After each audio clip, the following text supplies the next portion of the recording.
ഈ സന്ദേശം കേൾക്കുന്ന നിന്നോട് പറയുന്നു, നിന്റെ ദുഃഖത്തിൽ നിനക്കൊരു യാഗം കഴിക്കാമോ? നിന്റെ നിരാശയ്ക്കകത്ത് നിനക്കൊരു യാഗം കഴിക്കാമോ?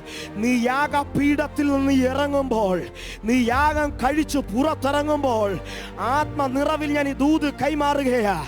പുതിയ നിയമം പറയുന്ന വെളിപ്പാടിൽ പറയുന്നു, യാഗപീഠത്തിൽ പഴയ നിയമത്തിൽ കയറുന്നത് മരിച്ചിരിക്കണം, അതിനെ കൊന്നിരിക്കണം. പുറത്തിറങ്ങുന്നത് അവശേഷിക്കുന്ന ചാരമായിട്ടാണെങ്കിൽ പുതിയ നിയമം പറയുന്നു, നാം വായിച്ച വാക്യം പറയുന്നു, നീ ജീവനുള്ള യാഗമാണ്. നീ ജീവനോടെ കയറും. നീ മരിച്ചല്ലിറങ്ങുന്നത്, നീ ജീവനോടെ അവിടെ നിൽക്കും.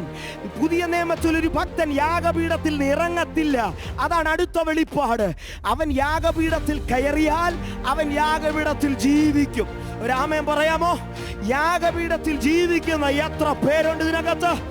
ഒന്നാമത്തെ കാര്യം, യാഗപീഠത്തിൽ ഒരുത്തൻ ജീവിക്കാൻ തുടങ്ങിയാൽ അവന്റെ ജീവിത സാഹചര്യങ്ങൾ മാറും.